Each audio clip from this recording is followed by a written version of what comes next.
C'est devant un public chauffé à blanc et une salle pleine à craquer que les Herbretais, maillot bleu à l'écran, ont affronté l'équipe de Saint-Quentin, second au classement général.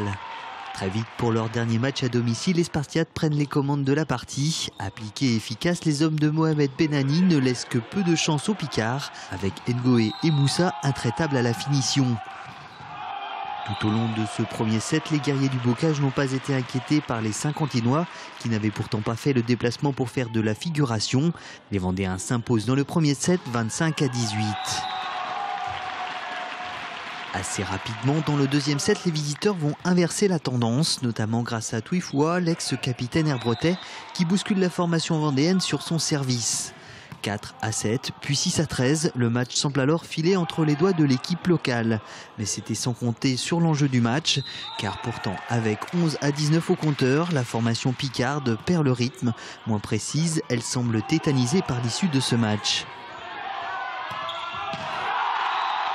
Portés par leur public, les guerriers du bocage gardent la tête froide et remontent les points 1-1, pour finir par égaliser 23-23 et enfin conclure le deuxième set 26-24. Galvanisés par les deux premières manches, les Herbretais poursuivent leur travail d'équipe. Imperturbables, ils domineront au score tout le troisième set.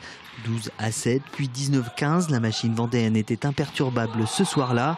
Les hommes de Benani s'imposent 25-18, une belle victoire qui donne là le ton pour la saison prochaine.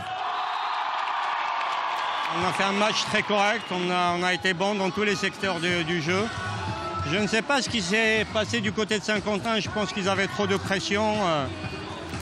Le seul aujourd'hui pour moi qui était vraiment à la hauteur de l'événement, c'était Glenn, notre warrior des années passées. Donc là il a été à la hauteur de l'événement et ils n'ont pas pu développer le jeu qu'ils ont l'habitude de développer.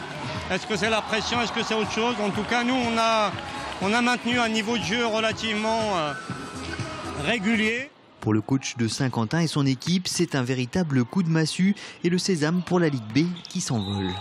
Il a manqué tout. Au niveau du jeu, il a manqué tout. Au niveau de tactique, totalement rien de tout respecté. Et niveau de courage, on n'avait pas. J'ai pas reconnu mon équipe. Ils ont fait que de bêtises et c'était pas possible de gagner. Avec cette victoire, les Herbretais prennent ainsi la deuxième place qu'occupait Saint-Quentin. 11 victoires à domicile sur 11 matchs, une belle récompense pour le public herbretais venu en nombre ce soir-là.